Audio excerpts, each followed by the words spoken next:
Katulad ng pag mga clothing. So, 'di ba doon sa picture makikita nyo naman kung short sleeve siya or 3/4 sleeves or long sleeves ganon.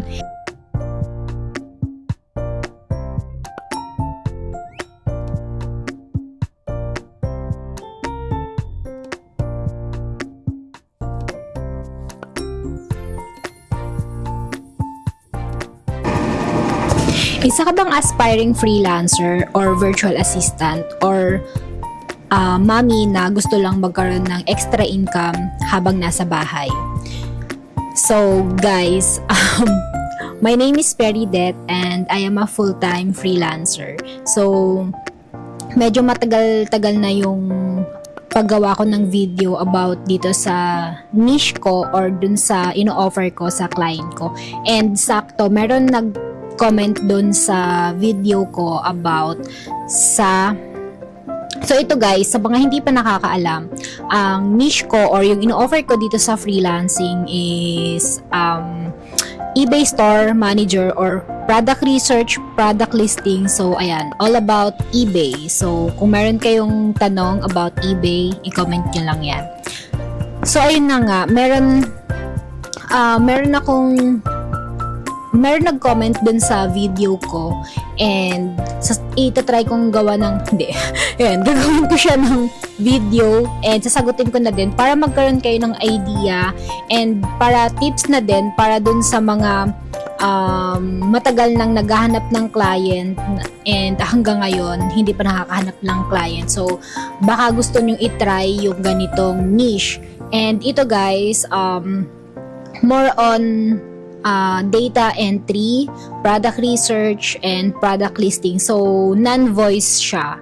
I mean, direct client or si client lang yung makakausap nyo. So, more on si client lang. So, basic communication skills lang yung kailangan nyo. So, hindi kagaya nung nagko-calls. So, hindi nyo kailangan maging fluent sa English. Basta marunong kayo makipag-communicate, pwede na yun. So, ayan. So, ang tanong niya, ito na, babasahin ko. Hi ma'am, new follower po. Kung natanggap po ba kayo as lister, provided ang info na ilalagay sa description ng mga pinili nyo sa drop downs like kind of sleeves, color, etc. Thank you for this videos po. So ayun, nag-comment siya dun sa video ko about sa pag-list ng item. So actually guys, dito sa as a product lister, depende sa client kung ibibigay niya sa inyo yung information mismo. Kasi meron akong naging client na nagbigay ng spreadsheets na nandoon yung information ng product and nagbibigay ng picture. Pero meron din akong client na picture lang yung isi-send, walang spreadsheet or walang information. So, ang gagawin mo is magbe-based ka lang doon sa brand and doon sa mismong picture na ibibigay ng client. Katulad ng pag mga clothing. So, 'di ba doon sa picture makikita nyo naman kung short sleeve siya or 3/4 sleeves or long sleeves ganon. And kung ano yung sleeve type. And kung wala talaga kayong idea doon sa product na nililist ni client, actually kasi guys, syempre pag nag-apply kayo, 'di ba? Makikita nyo naman doon kung ano yung hinahanap ni client or kung ano yung binebenta ni client. So doon syempre wag kayong mag-a-apply doon sa hindi nyo talaga alam. Pero guys, hindi nyo maging specific na lang tayo sa niche ko. Ngayon kasi more on clothing product yung nililist ko.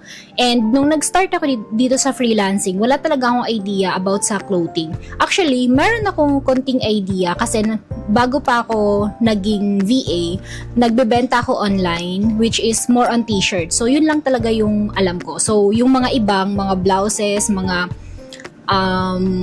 yung mga brands sa US, hindi ko talaga yun alam.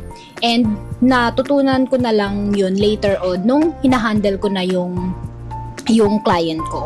So, meron din mga tools na pwede kayong gamitin para mas makatulong sa inyo na magbigay ng information about dun sa product.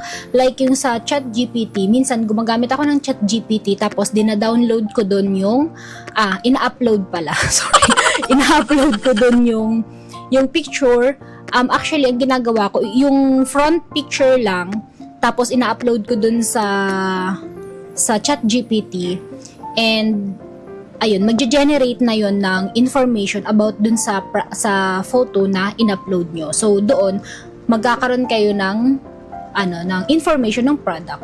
Pero kailangan nyo pa rin yon i-check para sure kayo na accurate yung binigay ni ChatGPT or nung tools na ginagamit nyo. Kasi merong ibang tools na hindi siya accurate, lalo na pag medyo blurred yung picture, ganon. So, kailangan nyo pa rin i-check. Hindi pwede yung upload lang kayo ng upload tapos mag-generate ng info tapos yun na din yung ilalagay nyo sa information. Hindi, kailangan nyo pa rin i-double check kung tama or kung accurate yung na-generate na description ng tools. So, ganun yung ginagawa ko ngayon. So, ayun guys, nakadepende pa rin sa client kung magbibigay siya ng spreadsheet with the information of the product. Pero, ayun guys, based dun sa experience ko, mas marami akong client na picture lang yung binibigay, lalo na sa clothing. Picture lang, tapos ako na yung gagawa ng description or magre-research ako, like kung merong same brand, hahanapin ko yan dun sa eBay kung merong seller na nagbebenta ng same product or same nung binibenta namin. So ayun, dun ako kukuha ng information or kung paano nila nilist yung item, ganun. Pero ngayon guys, pwede kayong lagi ko yung sinasabi dito na pwede kayong kunyari sa eBay kayong eBay yung in-applyan nyo, di ba? Pwede kayong gumawa ng account sa ebay.ph and then free account yun. Pwede kayong mag-practice doon, i-check nyo, mag-research kayo about dun sa mga items na, alam nyo yun yung nakita nyo. Kunyari nag-search kayo ng job post, tapos meron kasing mga client na binibigay nila doon yung link ng store nila. Tapos parang hihingan kayo ng sample. Like yung first client ko sa onlinejobs.ph, ang ginawa namin doon, nagbigay siya ng parang isang item, tapos tinry niya kung paano ko yun gagawa ng description and ng title. So kung meron mga ganun, mostly yung ganito guys, pag nasagot nyo yun and nagawa nyo ng magandang title, magandang description, for sure ma-hire kayo kahit walang interview. Kasi ganun yung naging experience ko sa first client ko sa online jobs. Pero syempre guys, iba-iba pa rin tayo na experience. So, pwede pa rin na interviewin kayo ng client or pero madali na lang yun guys. Ang pinaka-importante talaga is familiar kayo doon sa eBay Seller Hub. So, yun yung pinaka-importante kasi ma-manage nyo or kahit hindi kayo yung mismong nagma-manage doon sa online store ni client or sa eBay store ni client, kailangan familiar pa rin kayo doon kasi baka mamaya kung saan yung mapindot nyo, ganun. So, dapat marunong kayong alam nyo kung paano i-navigate. I-control. Basta, dapat marunong kayong, dapat familiar kayo doon sa eBay eBay Seller Hub. So, pwede kayo nun gumawa sa ebay.ph ng free account, tapos mag-list kayo doon, and same lang naman yung eBay Philippines and eBay PH ng listing. So, parehas lang naman yung platform nila. So, ayun, pwede kayong mag-practice doon. And, ayun, sana nasagot ko yung question. And meron din nagme-message sa akin sa TikTok about sa mga tools, kung kayo yung magpo-provide or yung client yung magpo-provide. So, based sa experience ko guys, yung about sa tools naman, dapat si client yung magbibigay ng tools sa inyo dahil halos lahat ng ginagamit na tools based dun sa experience ko ay paid and hindi siya ganun ka-mura guys. Medyo mahal siya. Kaya dapat kung may papagamit si client na tools, dapat siya yung magpo-provide. Lalo na pag yung mga paid tools. And siya naman dapat talaga yung mag-provide kasi ano niya yun, store niya yun diba? So, pero kailangan dapat alam nyo yung tools or alam nyo kung paano gamitin yung tools na yun. So, marami din ayan, gagawan ko yan ng video later on pag hindi na ako masyadong busy. Yung about dun sa mga tools na ginagamit sa eBay para mas mapadali yung buhay natin sa eBay. Kasi grabe, ngayon medyo madaming mga pagbabago sa eBay and ayun, kung medyo na busy lang talaga ako. Actually, meron ako mga content about sa eBay para makatulong din sa mga gustong pumasok sa freelancing tapos ang gusto nilang i-try or ang gusto nilang mag-start sa product listing, product research kasi ewan ko parang medyo mas madali siya kasi mostly more on data entry lang talaga and minsan ma-hire ka pa ni client nang walang video call interview. Ayun. Pero ayun guys, depende pa rin. So kailangan pa rin nating mag-ready pagdating sa interview. So ayun guys, na-miss ko lang gumawa ng video. So yun lang muna for today's video guys and sana may natutunan kayo dito sa video na to. Kung meron pa kayong gustong malaman, gustong matutunan about sa eBay, product research, product listing, and yung sa mga tools na ginagamit sa eBay, ayun, mag-comment lang kayo ng questions nyo and itatry kong sagutin yan.